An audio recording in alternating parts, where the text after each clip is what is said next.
CBI অফিসারদের প্রশ্নের মুখে গোড়া থেকেই অস্বস্তিতে ছিলেন মদন মিত্র। তাকে প্রশ্ন করা হয়, আপনি কি সুদীপ্ত সেনকে চিনতেন? হ্যাঁ, চিনতাম। কিভাবে চিনতেন?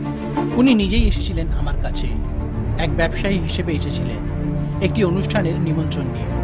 আপনি জানতেন সুদীপ্ত সেনের কিসের ব্যবসা? বিশদে জানতাম না কিসের ব্যবসা। যে কোনো ব্যবসায়ী এসে আমন্ত্রণ জানালেই যান? পরিচিত হলে তবেই যাই। তাহলে যে বললেন আগে চিনতেন না, কারণ মাধ্যমে পরিচয় হয়েছিল? সম্ভবত আমার কোনো পরিচিত ওনাকে নিয়ে এসেছিলেন। তিনি কে? আমার এখন ঠিক মনে পড়ছে না।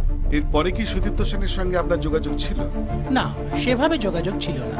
সুদীপ্ত সেন নিজে কিন্তু বলেছেন আপনার সঙ্গে নিয়মিত যোগাযোগ ছিল। সুদীপ্ত সেন কি দাবি করলেন তাতে কি এসে যায়? তার কর্মচারীরাও কিন্তু বলছেন আপনার সঙ্গে নিয়মিত যোগাযোগ রাখতেন। আপনি বেশ কয়েকবার অফিসেও গেছেন। আপনি তো সারদার কর্মচারী ইউনিয়নের সভাপতি ছিলেন। বহু জায়গায় এভাবে সভাপতি ঘোষণা করে দেয়, আমি তো জানতেও পারি না। সভাপতি হিসেবে আপনার শৈশাবোধ করা প্রচুর কাগজপত্র কিন্তু পাওয়া গেছে। এর বাইরেও পেশ করা হয় সুদীপ্ত সেনের সঙ্গে কথোপকথনের কল লিস্ট, সারদার কর্মচারীদের বয়ান, সারদার সঙ্গে মদন মিত্রের সম্পর্ক প্রমাণে বহু স্টিল ফটো ও ভিডিও ফুটেজ। সিবিআই এর তথ্য প্রমাণের কোনো জবাব ছিল না মদন মিত্রের কাছে। 24 ঘন্টার জন্য সিজার মণ্ডলের রিপোর্ট, কলকাতা।